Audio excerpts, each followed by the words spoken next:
안녕하십니까. 반갑습니다.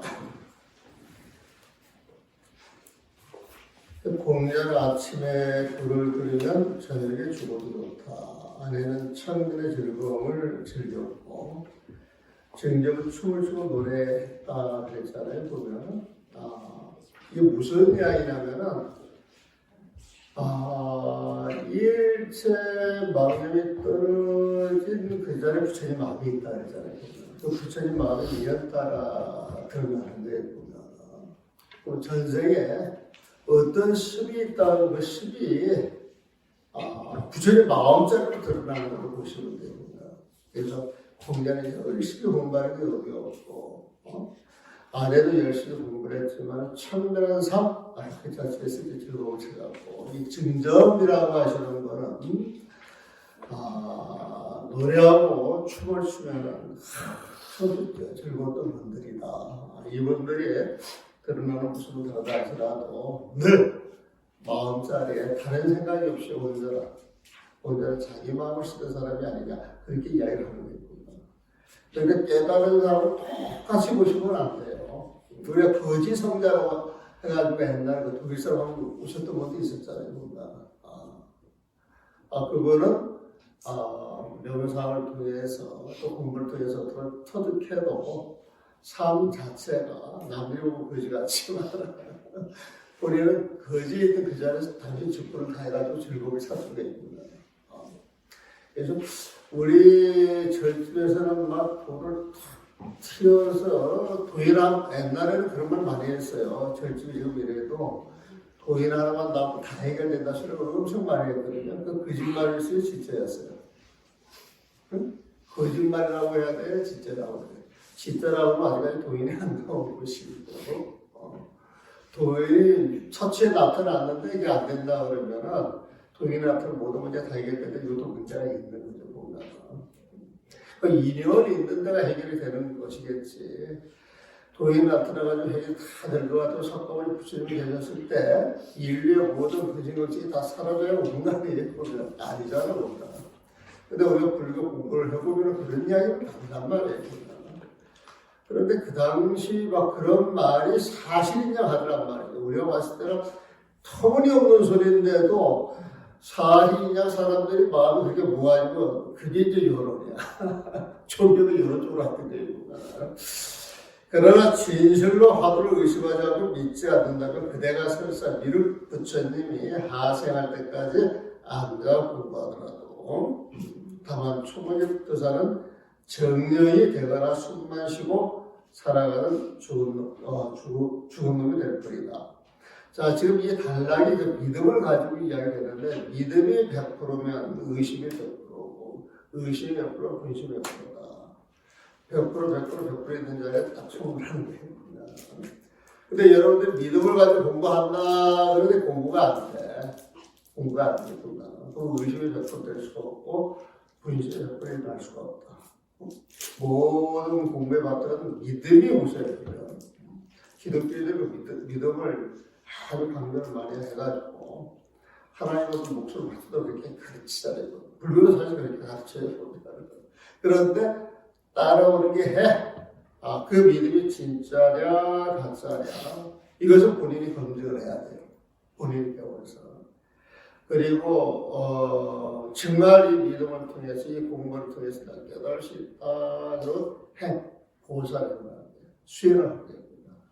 그래서 깨닫는 거란 말입니다. 근데 믿음이 100% 있다로 있는 그 자리에서 내 생각이 사라지면 부처님 마음으로 모든 걸 볼 수 있는 징해가 생기는 거예요. 그런 암이 있는 자리에서 모든 수행이 단순히 끝나. 모든 수행이 단순히 끝나는 그 자리가 깨달음이다. 이게 신해 행징이에요. 근데 지금 내가 이야기하는 것은 신의 행징이 한 자리에서 다 끝나잖아요. 이걸 도로 도주라 그래요. 그런데 믿음을 통해서 그 믿음을 가지고 공부를 해 나가면서 부처님의 목적지가 저 끝이야 그걸 알았잖아요. 그럼 그걸 알면 그게 해잖아요.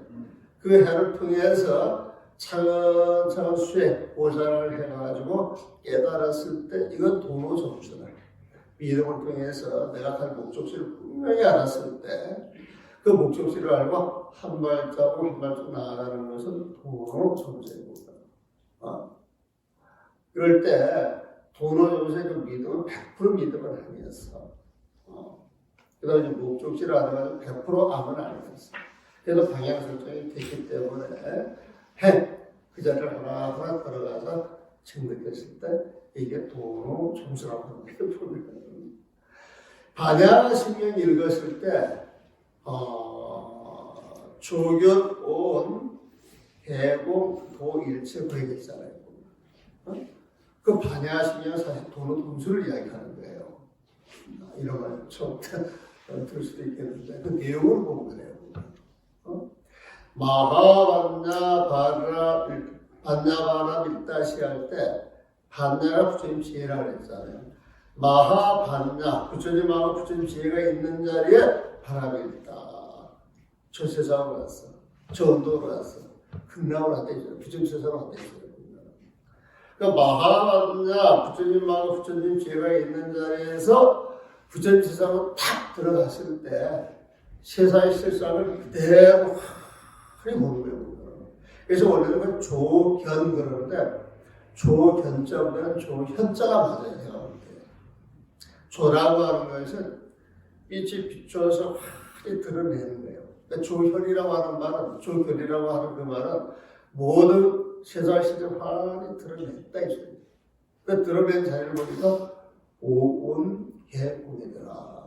중생들이 집착하고 있는 그 몸과 마음이 사실 어떤 실체가 없어. 위에 있는 자리일 뿐이야. 그래서 중생들이 몸과 마음에 집착을 하고 있는데 그 사실을 100% 알아버리니까 그 집착이 싹 떨어지는 떨어지니까 그 집착을 통해서 왔던 온갖 고통이나 갈증도 같이 사라지겠어요? 안 사라지겠어요? 같이 사라지는 거예요. 네? 그래서 도일체고의 모든 고통과 액난을 다 없애버려. 이 도라고 하는 건 제도했다 그런 의미예요. 그러니까 제도했다 이 소리는 모든 고통과 액난을 싸우고 없앴다 소리예요. 그 글자를 건너다 가지고 3년을 싸웠다 그랬는데 나는 그게 이해가 안 돼. 거기 너무 놀라는 거예요. 이거는 내용을 전혀 모르고 이렇게 글자를 가지고 모르는 내용을 가지고 모르는 것들이 시비하니까 결론이 나지 않나요? 3년 동안 결론이 안 나는 거예요. 건너더라 했는지 그렇게 결론을 내도 모르고 결론을 냈기 때문에 그 뒤에 거는 볼 필요도 없어요. 근데 우리 조계 중에 나와 있는 반야심이 그렇다 이거예요. 그래서 도일체고에 갈 때 중생의 몸과 마음을 통해서 집착을 통해서는 고통과 액난이기 때문에 중생의 살림살이가 소리됩니다. 저는 이제 번역을 할 때 몸과 마음 집착이 딱 없는 자리에 텅이 마음이 들어오는데 그 마음 자체는 부처님 마음으로서 온갖 고통이 다 사라진다니까. 그래서 중생살이 온갖 고통, 이 자리에서 중생살이 온갖 고통 사라지는 번역했잖아요. 그게 도로 도주잖아요. 그게 도로 도주잖아요. 그러니까 딱 깨치니까 이 몸과 마음이라고 하는 게 공인 줄 알았잖아. 그 몸과 마음이 공인 줄 알았으면 몸과 마음이 있어요, 없어요? 없단 말이구나. 뭐 아닌 비서지. 이 세상도 중생의 마음과 무명으로 인하여서 허공이 생겨나고 허공 속에서 사대가 벌어지면서 아르바르 분별이 들어가가지고 중생계를 만들어냈다 그래요. 능엄경에서 그 이야기하잖아요. 능엄경에서 천지창조를 이야기해요. 천지창조하는 호공이 있어야 되잖아요. 이 호공도 한 생각 무명으로 인해서 시작이 됐다 그러잖아요. 굉장히 엄청난 말이에요. 핵폭탄 같은 말이에요. 그래서 이 중생이라고 하는 건 누가 만들어요? 결국 여러분들이 창조하신 거야, 창조. 여러분들이 창조해서 살고 계십니다. 논리적으로 따지면 그렇게 돼요, 보면.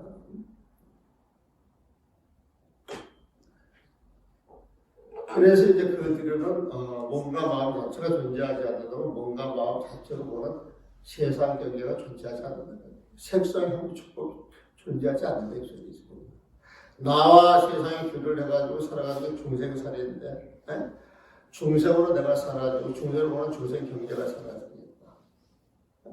중생들이 시위에서 일으키는 아르바리가 존재하지 않잖아요. 이게 무안개 내지 무의식계예요. 무안개 내지 무의식계, 안식계 내지 무의식계, 안식계, 이식계, 설식계, 비식계, 신식계, 의식계. 그건 아르바리래, 아르바리. 육군과 육경이 올려가지고 생기는 그 아르바리를 이야기합니다. 육군이 없고 육경이 없으니까 무한이 비설신이고 무색성 향미 축복이니까 아르바리가 없는 거예요. 그 아르바리가 없는 걸 무안개 내지 무의식계는 한다. 그거를 눈의 경계도 없고 의식의 경계도 없고 그러면 이게 웃기는 이야기야. 그건 무색성 향미 축복에서 번역이 된 거예요. 그러면 무색의 눈의 경계도 없고 색성 무성할 때 소리할 때 이 소리가 소리의 경계도 없고 이렇게 번역이 돼야 되거든요. 그러니까 색성 향미 축복할 때 이 법이 의식의 경계라는 거예요. 의식의 경계도 없고 그러니까 눈의 경계도 없고 귀의 경계도 없고 색이라는 경계도 없고 소리라는 경계도 없고 맛이라는 경계도 없고 이게 이제 무색성 향미 축복인데 거기에서 무색과 무법의 눈의 경계 무한계 내지 무의식계 눈의 경계 내지 의식의 경계 이렇게 버리게 돼야 되거든요. 그런데 눈의 경계도 의식의 경계 너무나도 잘못된 버리고 조금만 들으면 알잖아요. 여러분들도 보면 이게 왜 안 고쳐지냔 말이야. 보니까 고치자고 내가 총무원장, 교육원장, 부교원장 내가 사원장과 동시에 만났어요. 1시간을. 그게 잘못됐다. 법인에서 내가 이야기하고 왔다. 알아듣는 본인들이 그거를 바꿀 수 있는 권한이 없고 역량이 없다는 겁니다. 그럼 어떡하라고 하는 겁니다. 그런데 10년을 잘못된 거 반해서 10년을 한 글자도 고치지 말라고 요즘 말로 이제 시행령을 정해놨다는 거예요. 너무 법이라고 하는 게 자유로운 것인데 무효적 법인데 이렇게 툭툭 잡아가지고 잘못된 법을 배우도록 하니까 이 불교가 나를 부흥하겠어요? 망가지겠어요? 이게 망가지는 거예요. 망가지는 거예요. 시장이 잘못됐는데 망가지지. 천리길도 한 걸음이 발라야 목적지에 가는 것이죠. 한 걸음 틀어져봐. 갈수록 벌어질 거예요. 그래서 시절도 바뀌고 세월도 바뀌고 사람 라이프 스타일도 바뀌었다 그러니까 법이 바뀌어서는 안 돼요.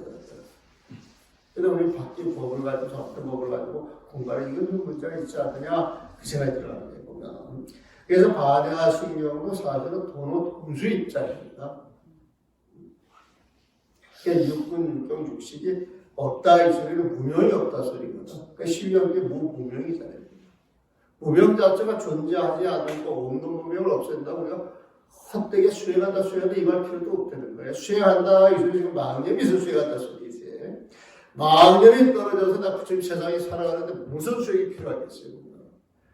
그래서 무무명, 영무무명진할 때 영무무명진은 무명 자체가 있기 때문에 없는 무명 없앤다고 헛되게 수행한다 있다 이 소리 하지 말라. 이 조사스님 말씀이지 않은 근데 12연기법을 보게 되면 무명, 행식, 여기서 일기촉세일치요 생넣어서 생로병사가 있잖아. 그러니까 무명이 없으면 생로병사가 얘기해서 없겠어요. 생로병사 없는 거예요. 그래서 무노사예요. 그래서 생로병사가 없다 이 소리거든. 여러분들 지금 생로병사한다 그래가지고 이제 죽을 날이 얼마 안 남았는데 그런데 그게 망상이 되는 거예요.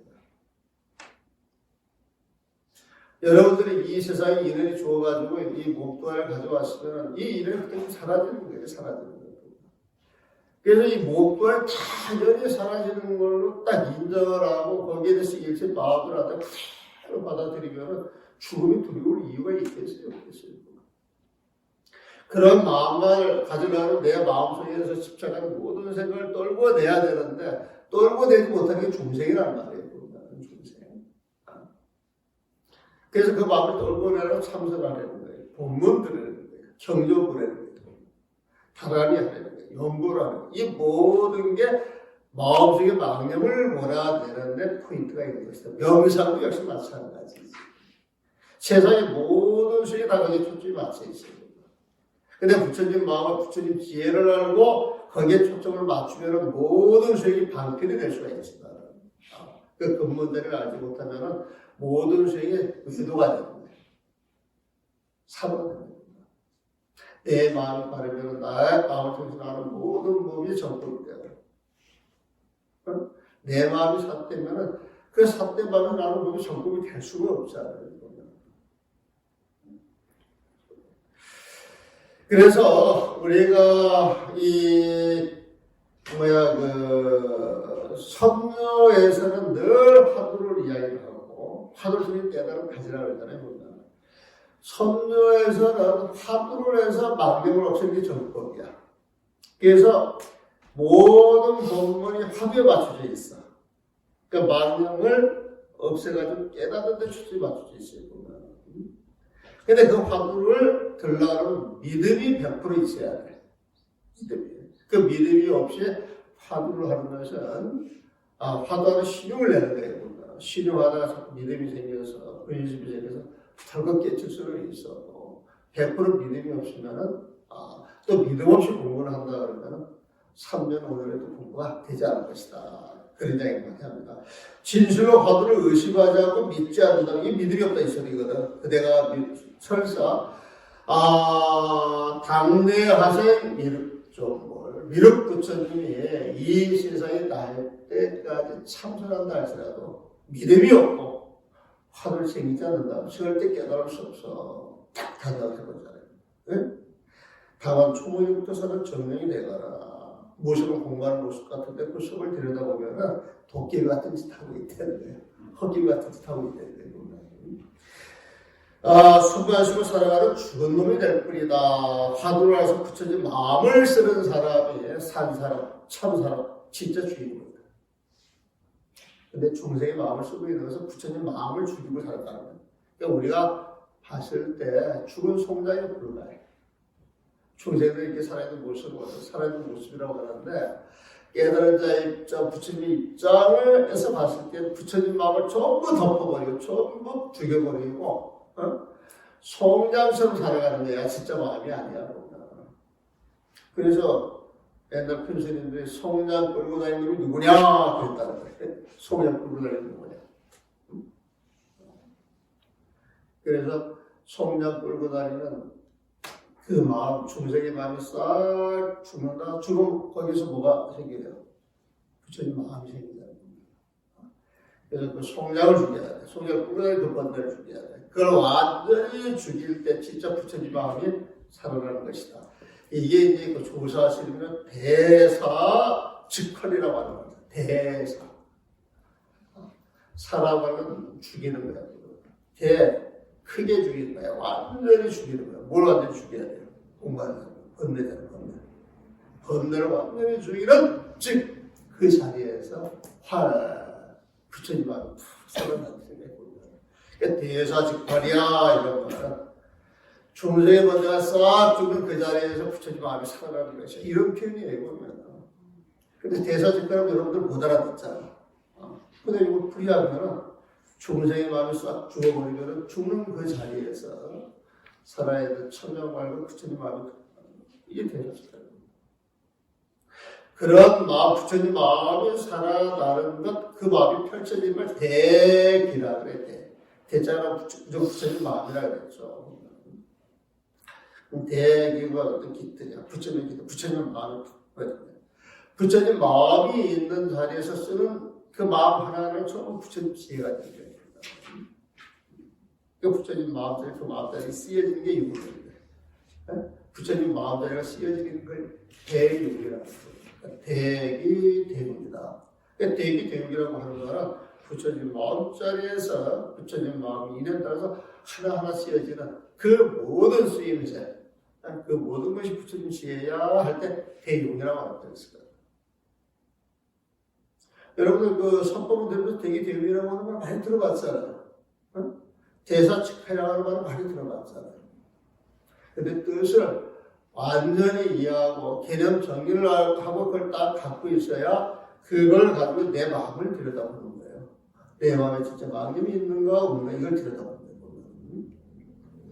그러므로 경전 가운데서 이승이 속가에서 8만급 큰 선정이 들더라도 이를 믿지 않았기에 성인과의 경계가 더욱 멀어져서 늘 부처님의 꾸지람을 받는다라고 말하는 것이다.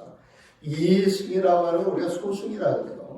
보통 이승, 소승 그러면 자기 공부만 아는 사람이 이렇게 생각하시는 거예요.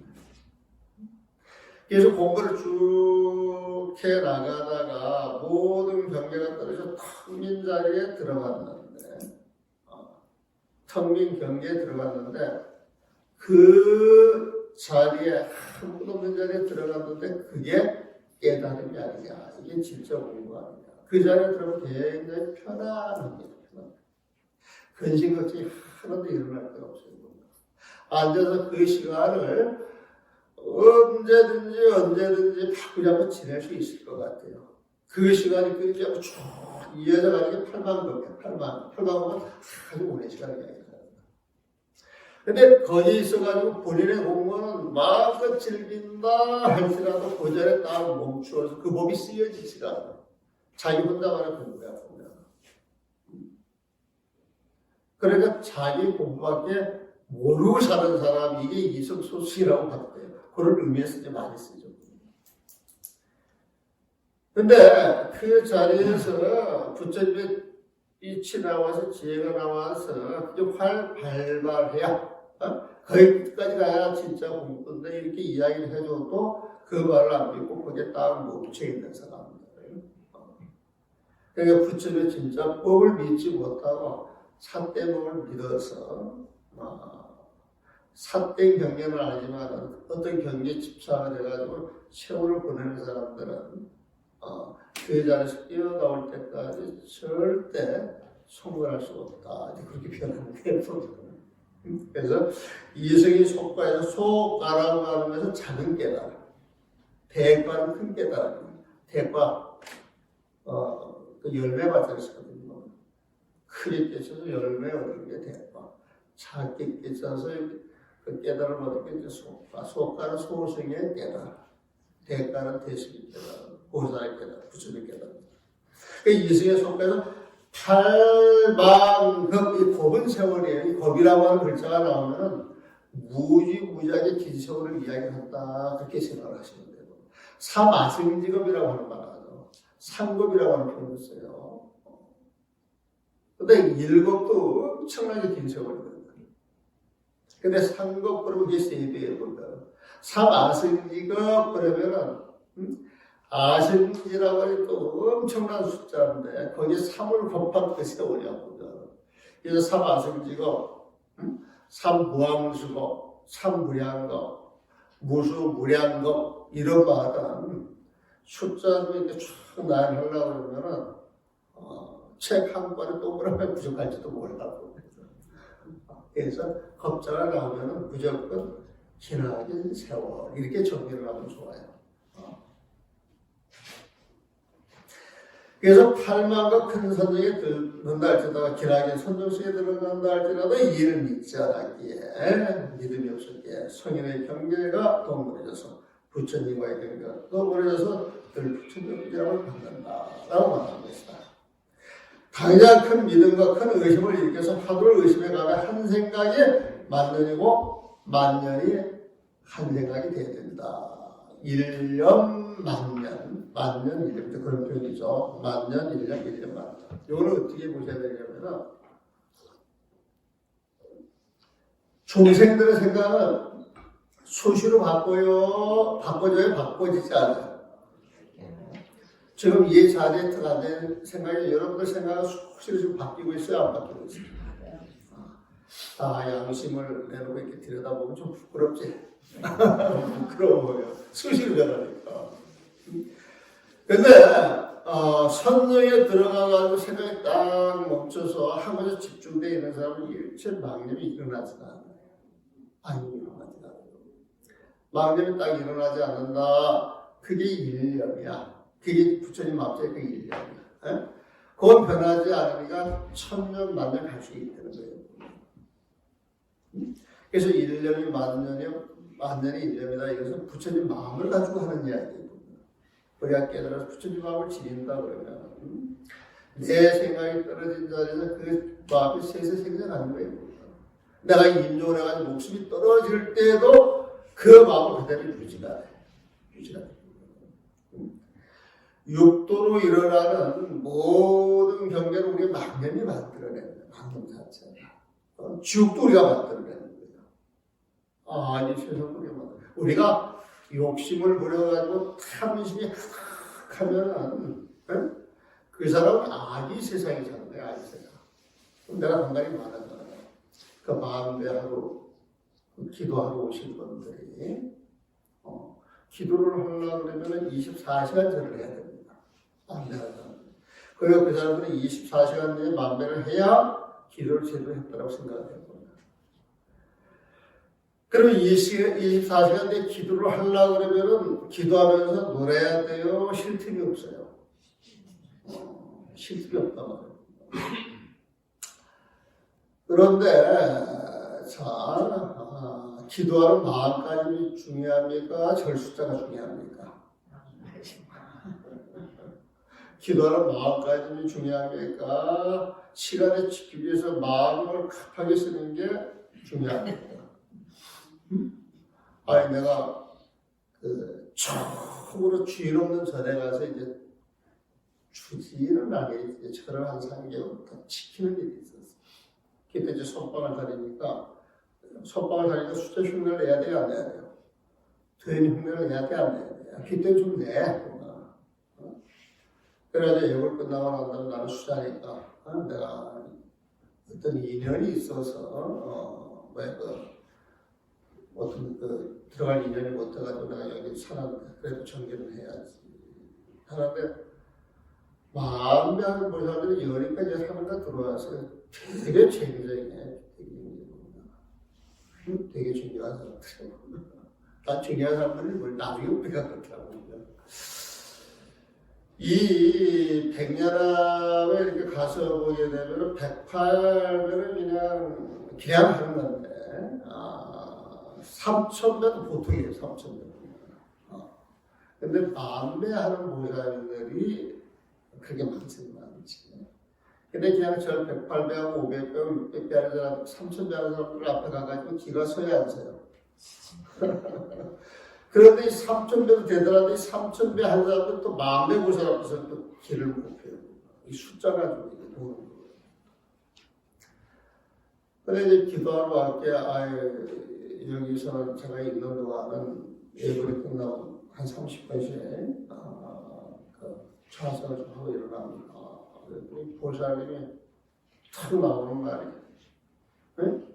신이 우리는 참선할 시간 단 5분도 없어요. 5분도 없어요. 우리는 참선 못해요. 탁 나오는데 기도하는 사람들 같으면 그런 소리가 부처님 마음자리에서 나와야 돼, 중생심에서 나와야 돼요.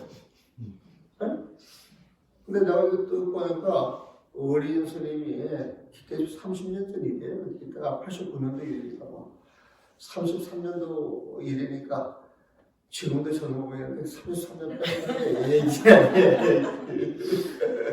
이제 동자식이 이제 그러니까 그 반대하는 사람들이 참 웃긴다고 생각합니다.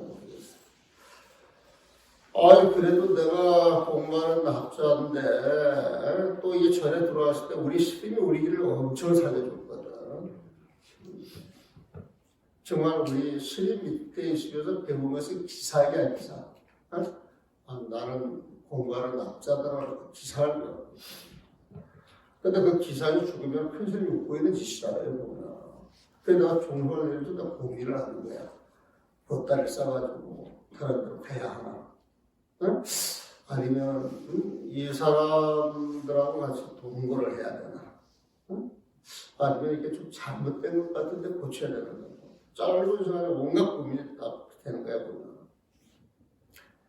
그래서 끝나고 난 다음에 딱 앉혀놓고 그랬지. 절이, 뭐 하는 데입니까? 절의 주인이 누굽니까? 뭐 답을 알잖아요. 근데 절의 주인이 말할 줄 알아요? 몰라요. 그럼 대리인이 누굽니까? 내가 부처님 대리를 한다 그러면 부처님처럼 해야 돼? 의도처럼 해야 돼? 그럼 내가 볼 때는 부처님 도량, 부처님 도량 다 해야 되는데 당신은 기도하는 첫 마음이 나서 잘못됐다. 내가 볼 때는 왜 그러나? 당신은 여기 기도할 자격 없이 걷다 써가지고 가! 그리고 들어와 있는데 이제 고향 따라 이렇게 나갔는데 쭉 마을에 무릎 꿇고 앉아있어. 이거 뭐 하시는 겁니까? 그랬더니 참여합니다. 참여합니다. 이거 받아줘야 돼요? 안 받아줘야 돼? 난 부처님이니까 당연히 받아줘야 되지. 그러면 가서 기도하시라고. 그래가지고 기도를 하는데 점심 때 밥을 먹는데 부엌에서 이상하게 소리 크고 보면 그래서 기도하시는 분들 보시면 저렇게 시끄러운가 그래가지고 이렇게 들어갔거든요. 그랬더니 마음에 기도하는 사람들이 반찬 하나 더 먹겠다, 밥을 먼저 드리겠다고 싸우고 앉아 밥상에서. 그걸 딱 우리가 기도하는 보살에는 이 귀신들이 꽉 차있더라고. 내 눈을 아주 딱 보이더라니까. 그래서 내가 귀신만은 별로 안 좋아해서 못 닫았지. 그 다음날 이제 그분들 교육을 시킨다고 내가 이제 법회보다 이제 백발 참여해가지고 이제 그 사람들 내용 알고 공부를 좀 가르쳤거든. 또 들어가가지고 악이라고 하는 대목이 나오잖아요. 내가 이제 악의 이식을 받다 그랬더니 사람들 길을 쫙 흩어가지고 흥미를 갖더라고. 이야기해드릴 때 내가 이야기해주세요. 귀신장이 되게 좋아요. 그래서 어제 저기 고향가 시끌시끌해가지고 탁 가서 보니까 반찬 자리에 밥 한술 더 뜨겠다고 싸움을 하는데 나를 기도하는 보살님들이 와서 보살님의 공연을 하는데 귀신들이 가득 앉아있더라고. 그래서 물 받았다는데 귀신장이 해주세요 이렇게 이야기하다 그 이야기를 하고 싸하게 저한테 보면은 그래 가지고 그 다음부터 먹는 거 가지고 싸우는 거, 반찬 투정하는 거, 방송까지 싸우는 거, 단 한 번에 싹 끝나. 그래서 또 그걸 보고 기도를 열심히 하는 사람들이 제때로만 일러질 때만 한순간에 바뀐 걸 내가 그걸 알게 돼. 그게 거기서뿐만이 아니고 100년 해가지고 한 1000명, 1200명씩 와가지고 기도할 때가 있어. 참 잘 돌아갈 때. 그때도 거기 가서 보면 똑같아 보면. 근데 소자법문하다 돌아다니면서 기도하는 그 마음가짐을 조금씩 한 10분, 5분씩 일러줘요 보면. 그게 싹 바뀌어가지고 한 이틀 지나니까 나오는 이야기가 총무 육군 사관생도래. 절대격이 뭐 어떻게 배파가 되고 저렇게니까 보면. 그래서 이 기도를 열심히 하는 사람들을 제대로만 일러주면 그 사람들은 기도하는 데 힘 뭉치는 게 있거든요. 이렇게 단순간에 바뀌는 것입니다. 그래서 정말 법문은 기도 많이 할 때 가서 법문하는 것이 진짜다 그렇게 생각해야 돼. 참선도 마찬가지야. 참선도. 근데 참선하는 사람은 참선만 해야 다른 거 다 필요 없이 이런단 말이에요. 기도하려면 기도만 해야지 다른 거 필요 없어 그런단 말이에요. 참 이게 어리석은 것이거든요. 부처님 보면 수행과 법문이 같이 들어가는 거죠. 제일 중요한 게 법문이고 수행은 자기 혼자 자기 마음을 내서 해야 되는 것이지만 이 법문이라고 하는 대중을 상대해서 하는 거거든요. 이게 당장 큰 믿음과 큰 의심을 이렇게 하늘을 의심해가면 한 생각이 만전이고 만전이 한 생각이 되어야 한다. 이 소리 부처님 마음을 가지고 공부해야 한다. 이 소리야.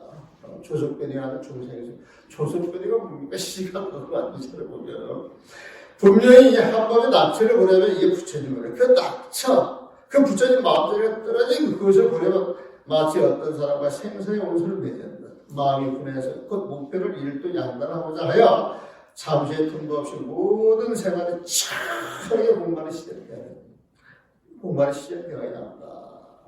부처님 마음을 가지려면 일체 다른 망념이 없어야 되고, 다른 망념이 없으려면 화두를 하고, 기도를 하고, 영문을 배우고, 거기에 매달려서 공부해야 됩니다. 그래야 공부에 맛이 생긴다. 여러분들 공부에 맛이 생기고 각도가 생긴다, 이건 어디에서 나오는 줄 아세요? 여러분들 공부를 통해 가지고 중생의 마음이 떨어지면서 부처님 마음자리가 커질수록 그런 가치가 없는 거예요. 여러분들 마음에 부처님의 영역에 들어가 있기 때문에 부처님의 힘이 거기에서 작용을 하는 거예요. 그래서 바퀴라고 하는 건 사실 우리는 밖에서 들어오는 것이라고 생각하는데 자기 자신이 만들어내는 거지. 자기 자신이 만들어내는 거예요. 바깥을 통해서 찾는 것은 다력신앙. 자기의 마음대로 생기는 걸 아는 걸 자력신앙이라고 해요. 근데 자력으로 그걸 드러내지 못할 때는 믿음에 의해서 부처님이나 아비타를 화두에 의지를 하는 이게 타력신앙이거든요. 화두에 의지하는 타력이야. 그 타력을 통해서 자력을 키워내는 것입니다. 그래서 사실 들여다보면 자력과 타력이 드러난 모습을 구분이 되지 사실 자기 마음속으로 돌아가는 거잖아요. 자기 마음속으로 돌아가는 거예요. 그래서 모든 것이 내 마음에서 일어나는 것이다 라고 하는 걸 알고 내 마음이 부동신 흔들리지 않는 마음, 자비로운 마음, 이 마음을 가지고까지 가야 돼. 이게 일념만년이에요. 근데 그 부처님 마음이 중생으로 딱 돌아가는 순간 중생심은 수시로 바뀌잖아. 부처님 마음 그 자리 변하지 않지만 인연 따라서 모습을 드러내는 거예요. 근데 중생의 마음은 그 마음처럼 수시로 바뀌는 거예요. 정신이 없어. 그래서 오죽하면은 부처님이 중생의 마음은 원숭이 같다는 거예요. 원숭이. 창문이 6개가 있는데 그 안에 보면 이 원숭이가 이문 띄었다, 저문 띄었다, 왔다 갔다 한다는데 여러분들 눈으로 보고 집착하고 귀로 소리에 끄달리고 맛 찾아다니고 좋은 향 찾아다니고 냄새 찾아다니고 이게 원숭이 모습들이에요. 그러니까 중생의 마음이라고 하면 원숭이가 6개 창문이 있는 데에서 이 창문 저 창문에 뛰어다니는 모습 그런 비유 많이 들어보셨죠? 그래서 그런 비유가 나오는데 만약 의심하지 않아도 저절로 의심이 되어 이게 믿음이 의심 100%죠. 자랄 때라고 하도 챙기는 시절이 오면 눈이 있어도 장인과 같고 귀가 있을 때 기본이 같아서 보고들은 함정에 떨어지지 않는다. 이참저참 아리 비설 신의가 색성향이 촉도 끄달려 다니는 게 중생심인데 부처님 마음은 그런 경계 바깥 경계에 대한 집착도 끊고 자기 마음이 일어나는 것도 탁 끊어서 부동신 그 자리에 딱 들어가 있게 되면 어떤 경계가 온다 할지라도 그 경계에 집착을 하지 않는 거예요. 집착하지 않는 거예요.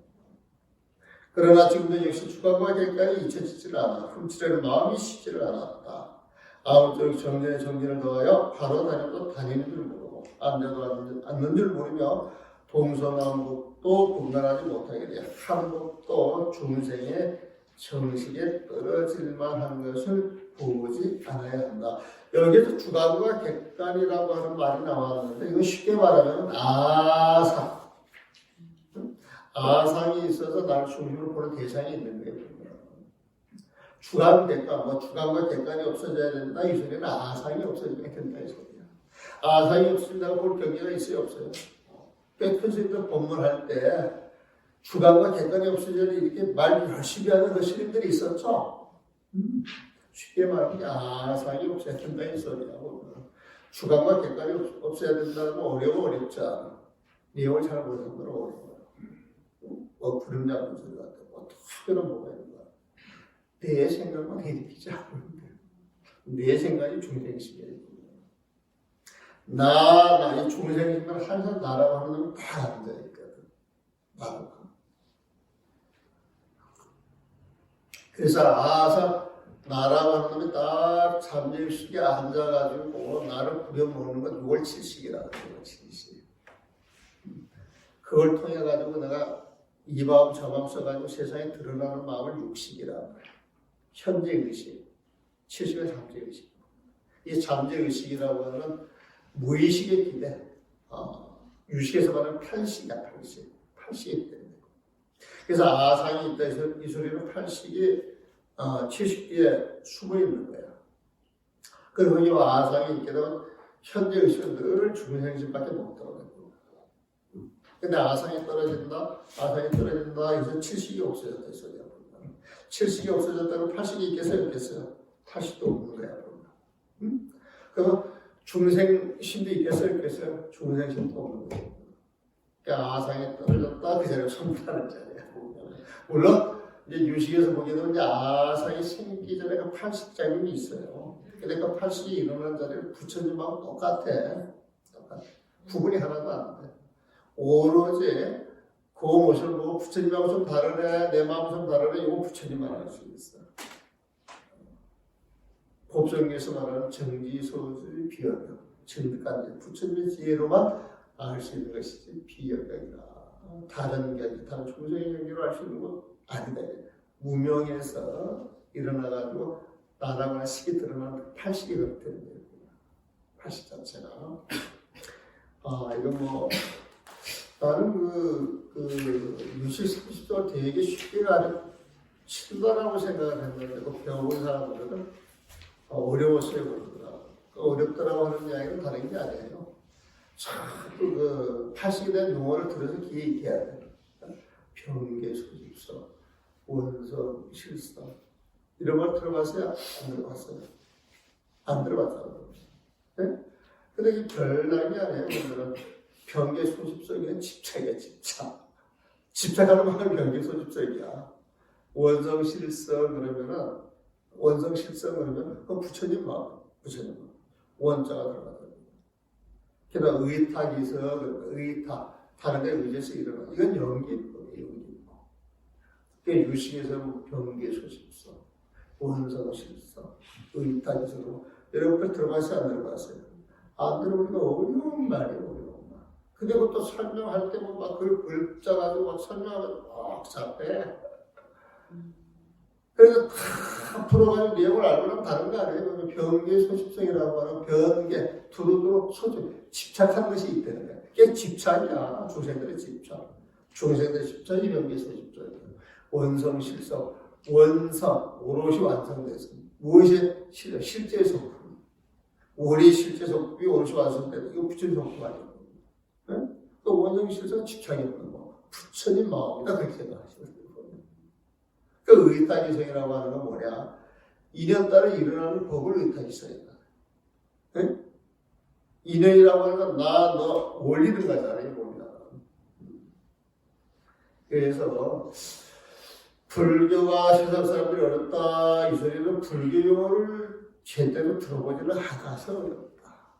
근데 우리는 뭐 반야심경하고 불교에서 말하는 그 마음 이야기 하니까 쉽게 알아듣는데 여기에서 조금 고급 용어를 쓰면 이제 못 알아듣는 거예요. 즉 우리 불자들의 공부가 일천하다 깊다. 일천한 거야. 20년 30년 공부를 들었어도 제대로 올바른 방향을 훌 들고 공부가 깊어지지 않네 알 수가 없는 거야. 왜? 방향을 알고 하는데. 근데 20년 30년 공부를 해도 진전이 없다. 이것은 방향을 잘못 잡는 거예요. 그리고 막 허풍 떠는 사람들은 속은 거야. 속은 것 보면. 내가 전집에 와가지고 수장들한테 가르칠 때 절집에 돌아다니는 그 허프에 속지 말아야 돼.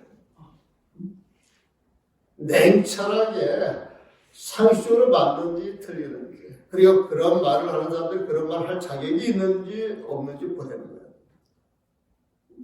20년 30년 해가지고 내가 구참이야 했는데도 살아오 처신하는 모습이 중생심을 벗어나지 못하면 공부 안 하는 사람만 못한 거예요, 보면. 그래서 내가 20년 30년 내가 공부했네 이거 잘하면 그런 모습을 드러내야 자랑스러운 것이지. 그런 모습을 드러냈는데 쓰는 마음은 일반 상식적이지 못해. 다른 사람들이 납득이 안 가. 비상식적인 것 같고 도인이라도 믿어주고 싶은데 도저히 믿을 수가 없다. 그러면은 다른 사람 보복이 되겠어요? 안 되겠어요? 그렇게 구분이 돼야 돼요. 그래서 종교라고 하면 신비한 게 아니라 상식적으로 살아가는 데에서 완전 상식적으로 살아갈 때 거기에 도가 있는 것이 다른 데 있는 것이 아니라 우리가 살아가는 도가 있어요. 여러분들이 숨을 내쉬는 그 자리에 도가 있다니까. 도라고 하는 건 다른 게 아니라 여러분들이 살아가면서 법문 들 때 법문을 열심히 듣는 거예요. 집에 가면서 차를 운전할 때 차를 열심히 운전하는 거예요. 길을 갈 때 같은 원칙을 정해줬으면 빨간불이 있으면 멈춰야 돼. 파란불이 있으면 건너가야 되는 거예요. 그게 신통방통이에요, 사실은. 다른데 이게 찾잖아요. 나는 그 비행기 한 번씩 이렇게 타보면 그 비행기 뜨는 그 자체가 너무나도 놀랍고 한이로워. 그 자체 보는 것만 해도 300년 전에 500년 전에 세상 사람들 아무리 그런 거 보고 싶어도 볼 수 있겠어요? 어땠어요? 우리 초등학교 홍콩 바라고 가는 얼마나 신통방통이에요. 근데 그 기적이라고 생각 안 하잖아요, 여러분. 기적이라고 하는 것은 여러분들이 살아가는데 여러분들 마음을 비워버리고 여러분들 삶을 다 떨어버리고 받는 그 세상이 바로 기적이에요.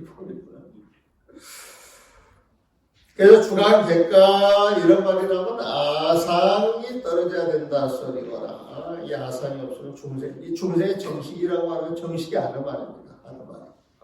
이 번뇌, 중생심, 아르마리, 고통 다 같은 말이에요. 여러분들 마음에 번거로운 생각이 일어날 때 그 번거로운 생각을 봄이라고 이야기할 수도 있고 그 번거로운 생각이 막 일어나면 행복해 괴로워요. 괴롭다 하면 그게 고통이에요. 그게 고통입니다. 그 번뇌 그런 고통이 있는 게 중생이십니다. 중생이십니다. 그런 번뇌 때문에 커가지고 우리가 바로 느낄 수 있으면 아주 거친 번뇌. 아닌 것 같은데 저 마음속에서 나를 괴롭히고 있는 것, 이건 아주 미세한 겁니다. 그래서 불교 쓰는 용어가 어려운 게 아니라 우리가 족족해서 습득을 안 하고 기에 익히지를 않아서 어려운 것이죠. 불교는 절대 어려운 게 아니라 불교는 너무너무 쉬운 거예요. 반야심이요 내가 해가지고 준 거 있잖아요. 사람들한테 그걸 한 달만 독서를 딱 쉽게 20가지만 잘 알아들어야 사람. 반야심이 어려운 게 아니라 너무너무 쉬운 것이다. 그런데 어렵다라고 배워서 그래.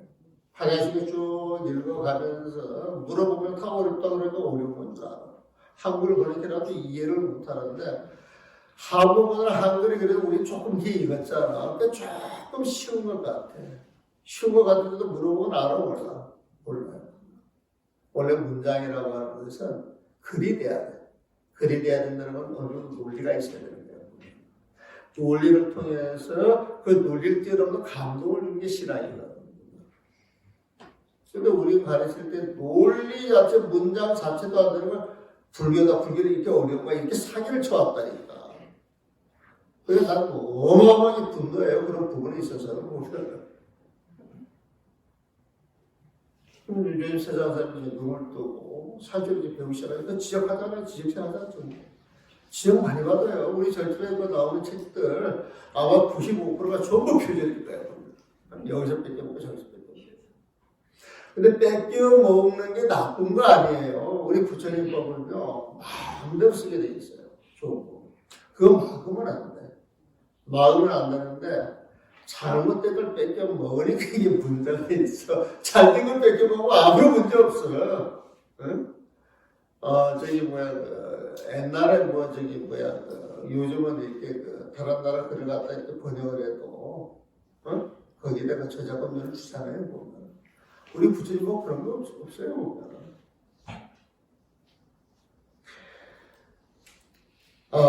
마치 구멍없는 무쇠 방망이 있는 이 무쇠 방망이라고 표현한 것은 부처님 마음을 이야기하는 거예요.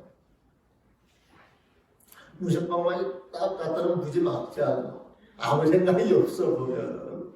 그래서 무쇠 방망이 그러면 우리 마음 흔들려서 마음대로 표현한다고 생각하실 겁니다. 그 부처님 마음이겠지. 그리고 능이와 소위, 능이 소위도 능이가 아상이야. 소위는 그 아상의 경계. 능소라고 하지, 능소. 능서, 능이 소위, 능이 소식도 그렇게 표현해가지고 막 말 갖다 붙이는 거예요. 주간 객관이라고 이야기가 되겠잖아요. 능이 소위는 내신과 애정, 내신과 애정도 마찬가지. 내신 아상이 아상. 외경도 바깥 경계고. 그래서 능이 소위, 내신의 애경, 주간 객관 이렇게 표현을 하는데 이것은 내 마음이 분열되어서 아상이 있어가지고 대상을 시비 분별하는 그 내용을 이야기하는 거죠. 이렇게 정리를 하는 거예요. 절대 어려운 거 아니고요. 그러니까 외견이 모두 사라져, 주객이 사라져, 능소가 사라져, 아상이 사라져, 없다는 것도 없어진 그것 또한 없는 것이다. 아상이 남아있으면 없는 것이야 그럴 것인데 없다는 것조차 없다 할 소리는 아상이 없기 때문에 가능한 소리예요. 없다는 것조차 없어진 그것 또한 없는 것이다. 이 자리에 도달해도 발을 들고 내리면서 큰 바다를 밟아 뒤친다거나 수미사를 찾아서 쓰러뜨린다는 생각을 간절히 꺼내야 할 것이며 자, 주객이 사라진 이 마음, 부처님 마음이 너무나도 가까워요. 이게 깨달은 거다, 깨달은. 근데 이런 자리에 왔다 할지라도 파도 챙겨서 왔기 때문에 늘 그대로 파도를 챙겨야지 그 마음을 이어나가는 것이 내가 깨달은 게 아니야. 이 세상을 한번 뒤집어 봐. 이따위 생각하지 말라는 거예요.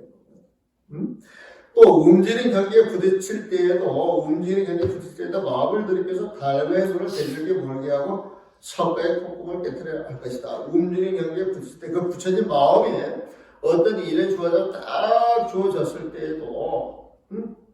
때에도 어떤 경기가 딱 나타나가지고 나야 나 그렇게 이야기할 때 그것도 일체 마음을 조심해야 되는 거예요. 그게 1년 반년이지. 흔들지 않는 그 마음 쭉 집중해야 됩니다. 이게 무슨 이야기냐면은 요 부분이 그 돌아가신 그 고우스님하고 나하고 되게 충돌한다.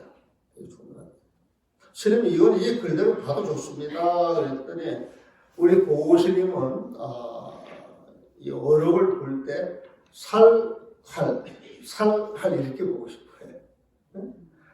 죽였다가 살려내고 살려내면 죽이고 죽였다가 살려내고 이 도식으로 어록을 보시려고 그래요. 그러니까 잘못됐다고 그러는 겁니다. 죽이고 또 죽였다가 살려내고 살리고 살렸다가 죽여내고 이게 마음대로 해야 자유하지 아니에요. 그러면 죽였다 살리고 살렸다 이런 법칙이 있다면 이것도 부처님법 아니거든. 그래서 고스님께서는 요거를 글자를 떼어가지고 저쪽 앞으로 갖다 붙여서 살알로 붙여보려고 하는 겁니다. 근데 와가지고 이 선전을 제일 먼저 번역하신 분이 통강스입니다. 통강스. 입장하셨죠. 통강스는 이제 이걸 내놓고 고스님을 2001년도로 만났을 때 나보고 선전을 번역을 해달라고 그래서 2000년도 가을이었어요. 그래서 그때 이제 그 고스님께서 이 책을 번역을 해가지고 제철에 가서 강의를 하시겠다 그랬거든요. 그래서 내가 스님은 지금 조실급인데 촌에 가가지고 법문도 많이 들어보시니까 할머니 할아버지 모셔놓고 어록을 강의하시겠다 이게 내가 너무 서글프단 말이야. 스님 같은 급이면 건물 큰 데 가서 하셔야죠. 송강을 해 내가 주단을 따라 될 테니까 와서 그 다음에 송강 상인들 100명 가까이 됐거든. 당신 너무 좋지.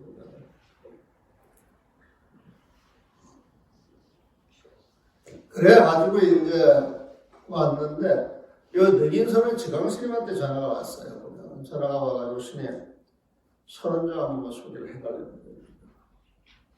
스님은 선방을 저기 하겠고 스님한테 부탁하면 제대로 대신으로 모실 수 있을 것 같아요. 그때만 그 선바에 참선반을 막 부르거든 보면 그것을 보고 바로 들어왔는데 이제 그런 전화가 와서 내가 그랬지.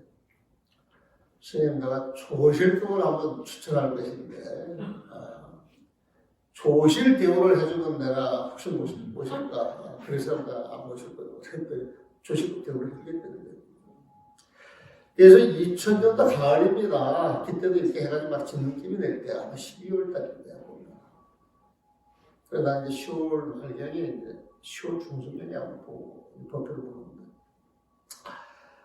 그때 그 능해의 법당이 되게 커요. 나 사람 숫자 세보진 않았는데 그 지방신 대신하고 도표를 볼 때 사람이 한 2,000명 가까이 그때 온다고 생각합니다. 거기 마이크가 아주 기가 막혀졌습니다.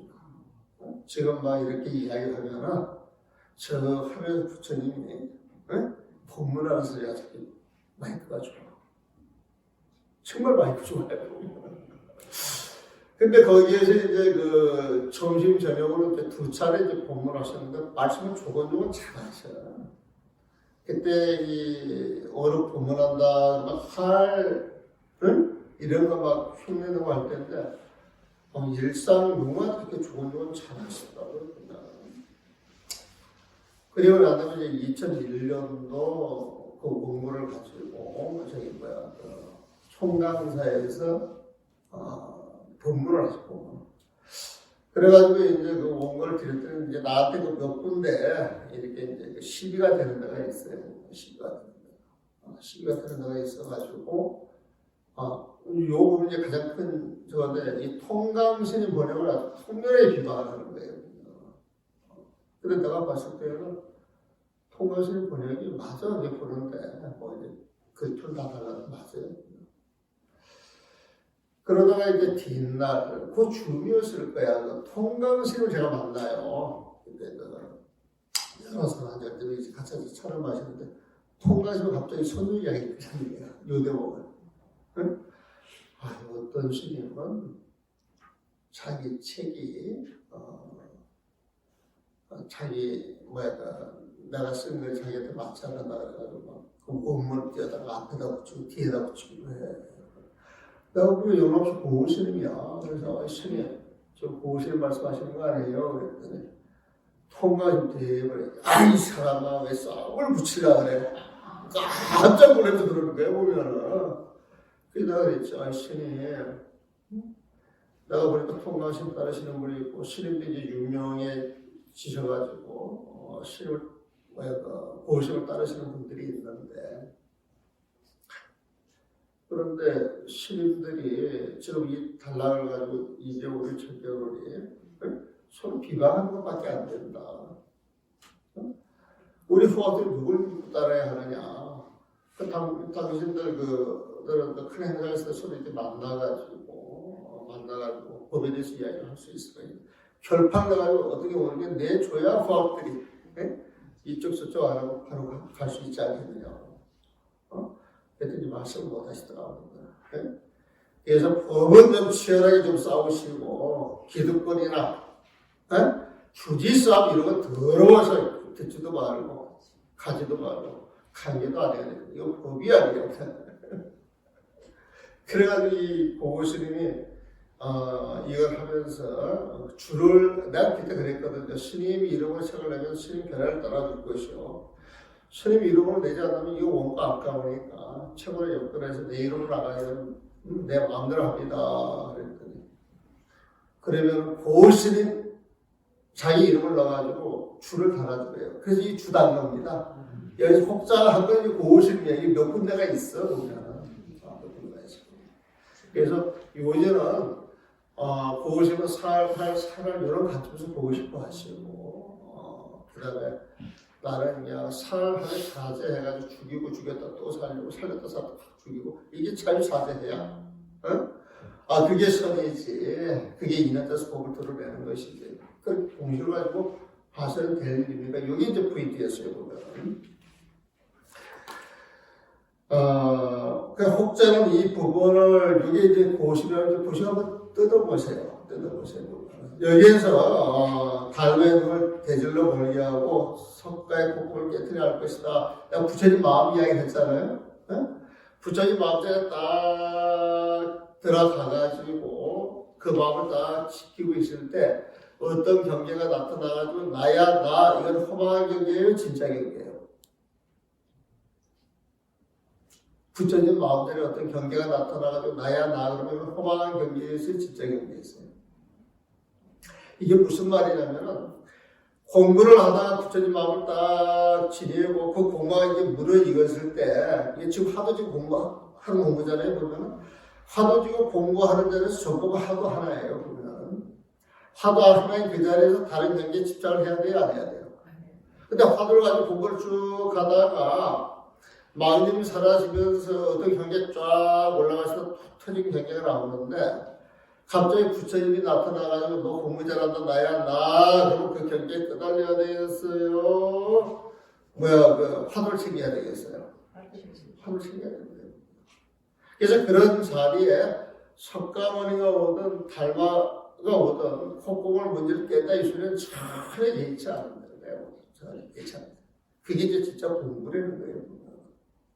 그래서 우리가 살불살조라고 하는 말 나와서 살불살조. 살불살조라고 하는 것은 부처님을 죽이고 조사스님도 죽인다 이 소리예요. 이게 화두하는 자리에서 나오는 소리거든. 화두를 잡고 공부를 쫙 하는데 갑자기 부처님이 떡 나타나가지고 나야 나 그러면 부처님 쫓아가야 되겠어요? 화두를 챙겨야 되겠어요? 화두를 챙겨야 된다. 그래서 부처님을 부처님을 상종을 안 하니까 상종을 안 하면 부처님을 죽이는 거나 마찬가지잖아요. 보면은.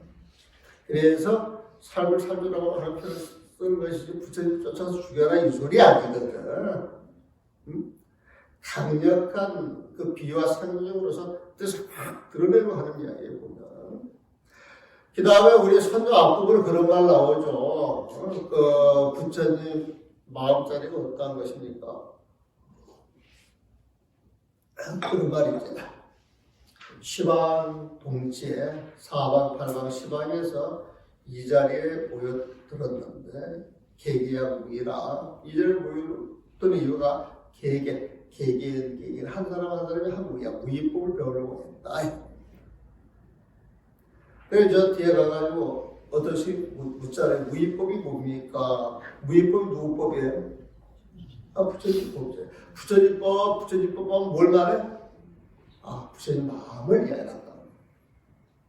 그러니까 무이법이 뭡니까? 이렇게 질문하니까 부탄불조 했잖아요. 부탄불조.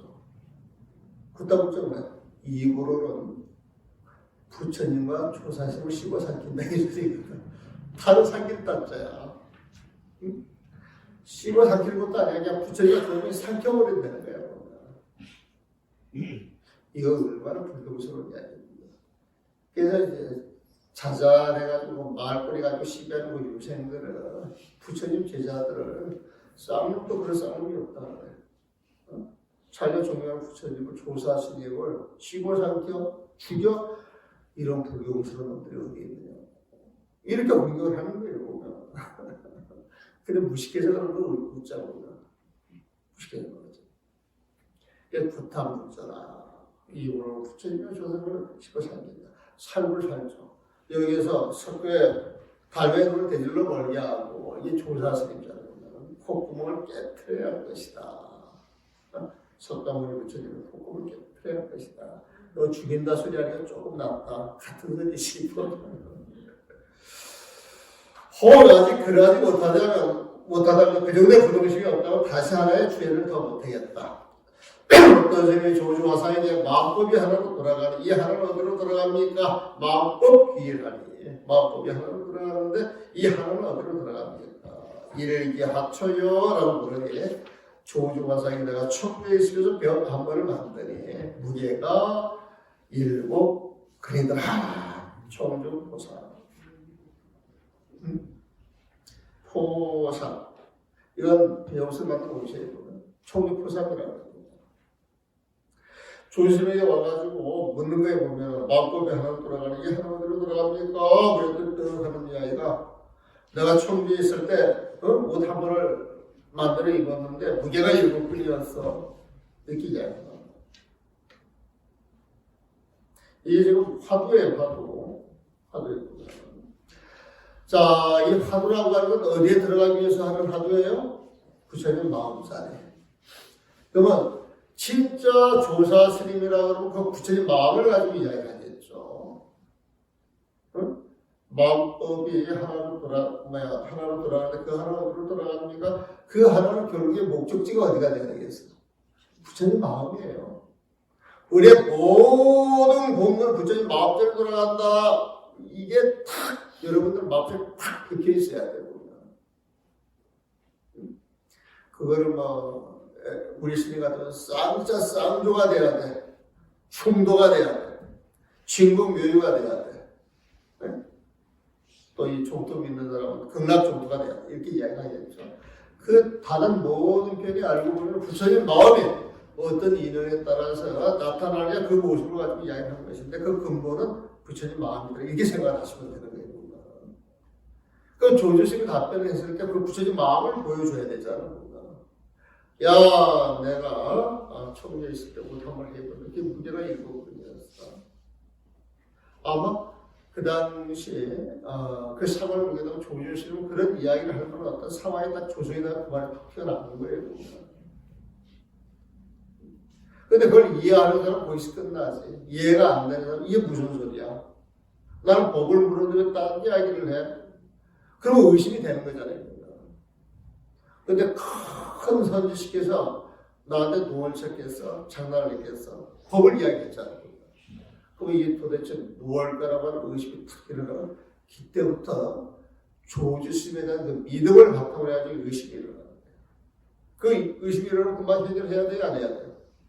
해결이 안 되면 분심을 일으켜야 되는 거예요. 근데 믿음이 100%라는 100% 있는 그 자리에서 딴 생각이 있겠어요? 없겠어요? 없으면 부처님 마음대로 툭 던지게 되면 그걸 이심전심을 알겠어요? 모르겠어요? 안 된다 아니고 한 개씩 수준이에요. 반 개씩 더 먹고 그게 안 되면은 화두나 영미라고 하는 방편을 가지고 공부할 수도 있단 말이에요. 어쨌든 조주 스님이야. 진흙을 묻히고 물에 뛰어드는 거나 이 조주 스님하고 툭 치자는 겁니다. 네? 진흙을 스님의 의식을 끌지 못할 뿐만 아니라 당신이 그렇게 이야기를 했는데 그 수자가 그 말을 깨쳤어?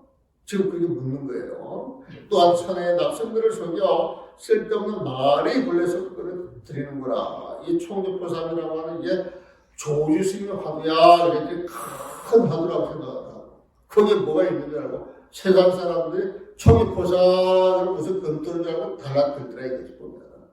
그게 사람 속의 짓이다.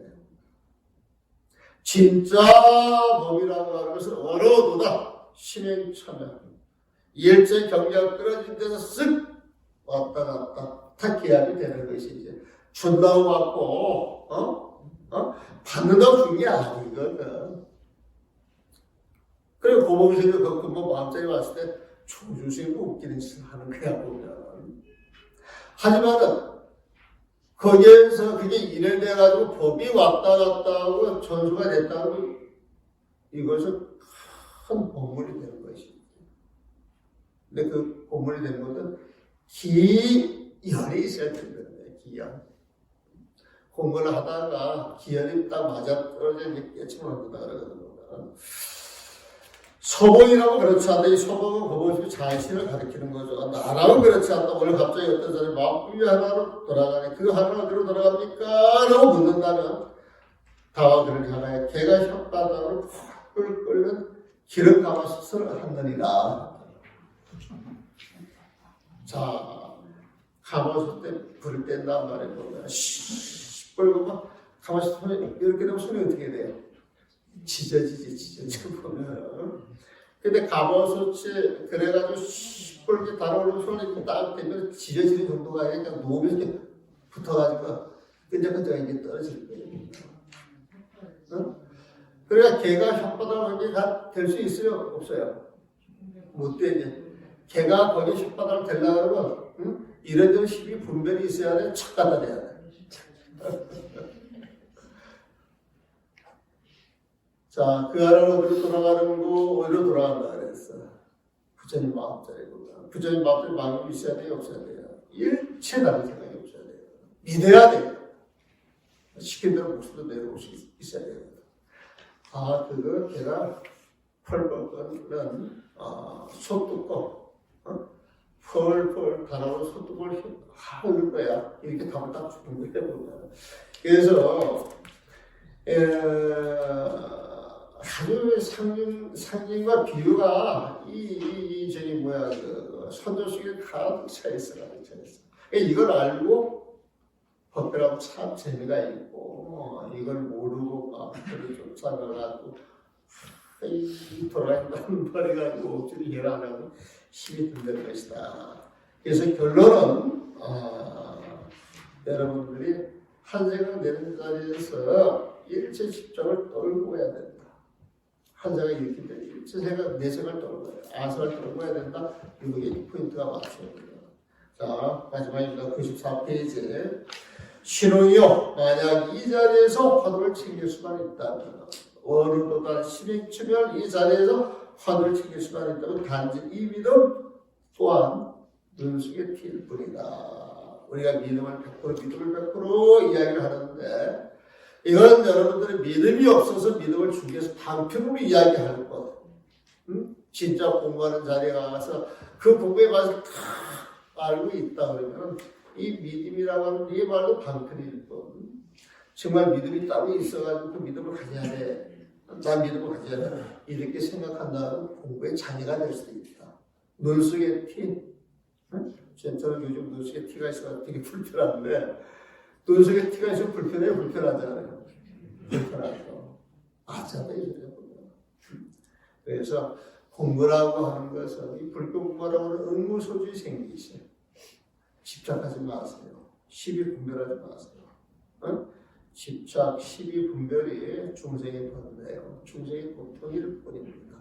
집착과 시비 분별이 떨어지는 그 사이에서 부처님 마음자리를 돌아가지고 그 마음을 통해서 우리 몸과 마음이 정화가 되면서 부처님 같은 삶을 살 수 있는 것, 이것이 부처님의 제자, 부처님의 수행자 아니겠느냐. 그런 말로 오늘 법회를 마무리합니다. 지난 시간 좀 길게 하라 그래서 한 20분 더 했습니다.